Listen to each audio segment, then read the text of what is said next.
சாலை கிராமம் அரசு பள்ளியில் சொந்த செலவில் தற்காலிக ஆசிரியர்களை நியமித்த கிராம மக்கள்.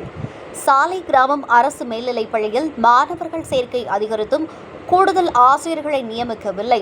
இதையடுத்து தற்காலிக ஆசிரியர்களை கிராம மக்களே நியமித்தனர்.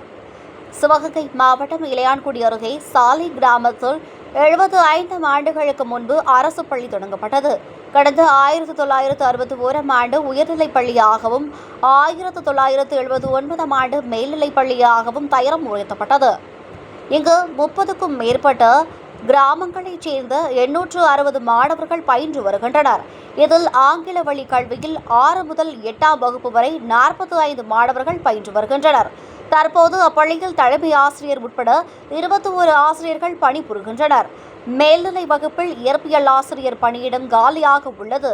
இது தவிர 6 முதல் 10ஆம் வகுப்பு வரை மட்டும் 510 மாணவர்கள் பயில்கின்றனர். கடந்த கல்வியாண்டை விட இந்த கல்வியாண்டில் 100 மாணவர்கள் கூடுதலாக சேர்ந்துள்ளனர். கூடுதலாக 3 ஆசிரியர்களை நியமிக்க வேண்டும். ஆனால் அரசு ஆசிரியர்களை நியமிக்காததால் கிராம மக்களே தங்களது செலவில் தற்காலிகமாக 3 ஆசிரியர்களை நியமித்தனர். பள்ளி சிறப்பாக செயல்படுவதால் மாணவர்களின் எண்ணிக்கை ஆண்டுதோறும் அதிகரித்து வருகிறது.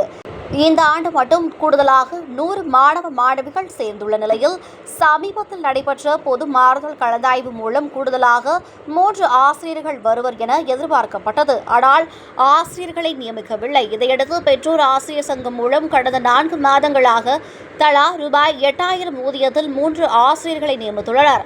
மாணவர்களின் நலன் கருதி விரைவில் நிரந்தர ஆசிரியர்களை நியமிக்க அரசு நடவடிக்கை எடுக்க வேண்டும் என்பதே பெற்றோர்களின் கோரிக்கையாக உள்ளது.